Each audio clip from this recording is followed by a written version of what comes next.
आज हम करेंगे 9वीं क्लास के ग्रामर का समास। टॉपिक है हमारा आज का समास। सबसे पहला क्वेश्चन है, समास किसे कहते हैं? परस्पर संबंध रखने वाले दो या दो से अधिक शब्दों के मेल को समास कहते हैं। किसे कहते हैं? परस्पर संबंध रखने वाले, आपस में संबंध रखने वाले दो या दो से अधिक शब्दों के मेल को समास कहते हैं। आगे है इसका क्वेश्चन, समास के कितने भेद होते हैं? समास के 6 भेद हैं। सबसे पहला है अव्ययी भाव समास। जिस समास में पहला पद अव्यय हो और समस्त पद अव्यय का, जिस समास में पहला पद प्रधान हो और समस्त पद मिलकर अव्यय का काम करे उसे अव्ययी भाव समास कहते हैं। मतलब पहला पद क्या हो? अव्यय प्रधान हो और सारा जो उसमें अव्यय का काम करे, जब पूरे को मिला दिया जाए तो वह अव्यय का काम करे।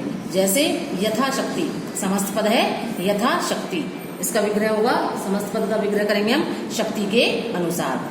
यथा विधि, विधि के अनुसार। यथा संभव, जैसा संभव हो। आजीवन, जीवन पर्यंत, जीवन भर। आमरण, मरण पर्यंत। प्रतिदिन, दिन दिन। प्रत्येक, एक एक। तो यह है अव्ययी भाव समास। समझ में आया? नेक्स्ट है कर्मधारय समास। जिस समास के दोनों पदों के बीच, जो दो पद होते हैं समास में, दोनों पदों के बीच विशेष्य विशेषण का संबंध हो। विशेष्य और विशेषण का संबंध हो। विशेष्य, विशेष्य क्या होता है? जिसकी विशेषता बताई जाती है। विशेषण तो संज्ञा और सर्वनाम की विशेषता शब्द को विशेषण कहते हैं। तो उसे वहां पर कौन सा समास होता है? कर्मधारय समास। इसका उदाहरण है जैसे नील कमल। नील कमल, समस्त पद है हमारा नील कमल, तो इसका विग्रह क्या होगा? नीला है जो कमल। अब इसमें कमल की विशेषता क्या है कि वो नीला है, तो इसमें विशेषता कौन सा हुआ? कमल, और उसकी विशेषता क्या है? वो नीला है। लाल मिर्च, लाल है जो मिर्च। नीलांबर, नीला है जो अंबर। कमल नयन, कमल के समान नयन। महाराजा, महान है जो राजा, राजा की विशेषता है कि वो महान है। सज्जन, सत है जो जन, जन मीन्स मनुष्य, मनुष्य जो सज्जन है, तो जो सत है, सत मीन्स अच्छा है, जो जन, जन की विशेषता क्या है कि वो अच्छा है। नीलकंठ, नीला है जो कंठ, जिसका जो कंठ नीला है, कंठ की विशेषता क्या है कि वो नीला है। पुरुषोत्तम, पुरुषों में है जो उत्तम। चंद्रमुख, चंद्रमा के समान है जो मुख। तो ये कौन समास हुआ? कर्मधारय समास। जहाँ विशेष्य विशेषण का संबंध होता है, जहाँ पर किसी की विशेषता बताई जाती है, वो होता है कर्मधारय समास। नेक्स्ट है द्विगु समास। जिस समास में पहला पद संख्यावाची हो और दोनों पदों के बीच विशेषण विशेष्य का संबंध हो और समस्त पद समूह का ज्ञान कराए उसे द्विगु समास कहते हैं। जैसे उदाहरण है इसका शताब्दी। शत जमा अवधि, शत मीन्स 100, अवध मीन्स वर्ष, 100 वर्षों का समूह। तो इसमें पहला पद क्या आ गया? संख्या बता दी हमें कि कितने शताब्दी, शत मीन्स 100, अवध मीन्स वर्षों का समूह। तो इसमें हमें बता दी संख्या, तो पहला पद कौन सा हुआ? संख्यावाची। तो कौन समास होगा? ये द्विगु समास। सप्ताह, सप्त एह मीन्स दिन, सप्त मीन्स 7, एह मीन्स दिन, 7 दिनों का समूह क्या बन जाएगा? सप्ताह। त्रिवेणी, 3 वेनियों का, वेनी होता नदी, 3 वेनियों का समूह। सतसई, 700 दोहों का समूह।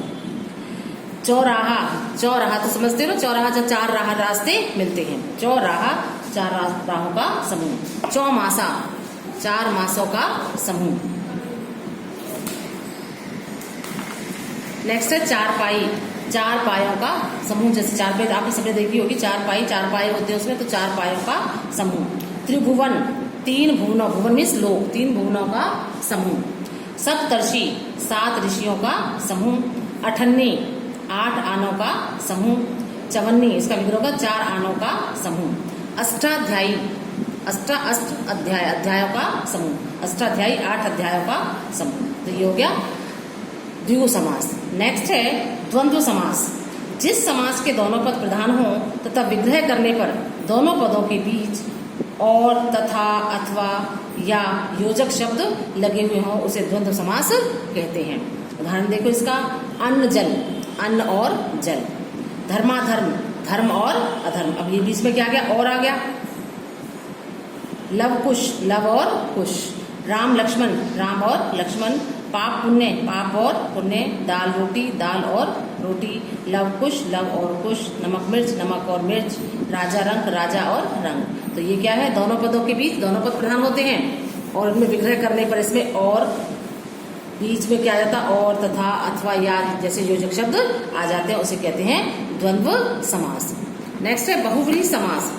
जिस समास का बहुव्रीहि, जिस समास का कोई भी पद प्रधान नहीं होता, दोनों पद मिलकर किसी अन्य की विशेषता को प्रकट करते हैं।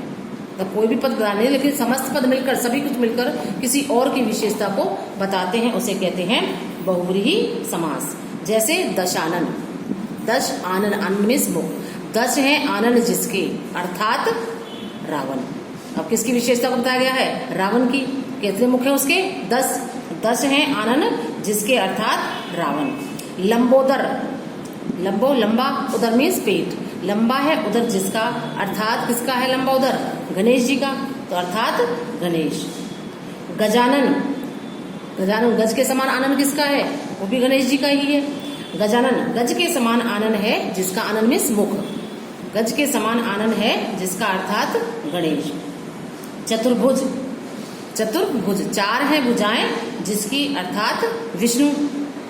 अंशुमाली, अंशु है मालाएं जिसकी, किसकी अंशु? अंशु मीन्स किरणें, माला जिसकी, किसकी है किरणें? माला, माला के समान क्या, जैसे सूर्य, सूर्य जब निकलता है तो उसकी किरणें कैसे, तो जैसे माला पहन रखी है उसने, तो अंशु है माला जिसकी, अर्थात सूर्य। चक्रपाणी, चक्र है पानी में जिसके, अर्थात विष्णु, विष्णु के हाथ में चक्र है। पीतांबर, पीले हैं वस्त्र जिसके, अर्थात श्री कृष्ण।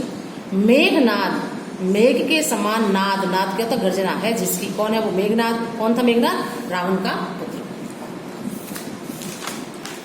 अगला है तत्पुरुष समास। तत्पुरुष समास, जिस समास का दूसरा पद प्रधान होता है और दोनों पदों के बीच कर्ता तथा संबोधन कारक के अतिरिक्त, मतलब इन दोनों कारकों को छोड़कर शेष किसी भी विभक्ति का लोप पाया जाता है, मतलब विभक्ति का लोप हो जाता है, वो हट जाती है वहां से। जैसे हस्तलिखित, हाथ से लिखित, हस्त से लिखित। पथ भ्रष्ट, पथ से भ्रष्ट। वनवास, वन में, वासी में, से, का, के, की, ये क्या है? विभक्ति। कौन सी विभक्ति चिन्ह है? कौन से हैं? विभक्ति कारक के विभक्ति चिन्ह, ठीक है। वनवास, वन में वास। रहा खर्च, रहा के लिए खर्च। युधिष्ठिर, युद्ध में स्थिर, ये सब क्या है? विभक्तियों का लोप हो जाता है। तो जिस समास का दूसरा पद प्रधान होता है और दोनों पदों के बीच कर्ता तथा संबोधन कारक के अतिरिक्त शेष किसी भी कारक की विभक्ति का लोप पाया जाता है, वहां पर कौन सा समास होता है? तत्पुरुष समास। तो यहाँ हमारे समास हो चुके हैं। एक आपको ये लेटर पत्र करना है। स्कूल की सफाई हेतु सुझाव देते हुए मुख्य अध्यापक जी को प्रार्थना पत्र, स्कूल में सफाई कैसे करवानी है तो उसको आपको सुझाव देने हैं कि किस प्रकार से कराई जा सकती है। तो उसके लिए आपको क्या लिखना है? जैसे सेवा में श्रीमान मुख्य अध्यापक जी, स्कूल का नाम आ जाएगा।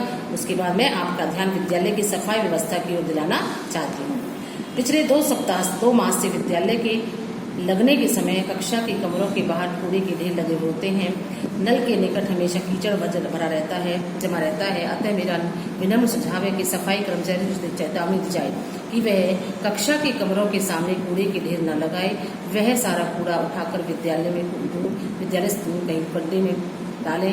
विद्यालय लगने से आधा घंटे पहले विद्यालय में सफाई हो जानी चाहिए। विद्यार्थियों को भी सूचित कर देना चाहिए कि वे फालतू कागज कूड़ेदान में ही डालें। प्रत्येक कक्षा के सामने एक ढक्कन सहित कूड़ादान रखा होना चाहिए।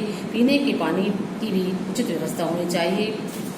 नल के आसपास पक्का फर्श बनवाना चाहिए ताकि विद्यार्थियों को कोई कठिनाई ना हो।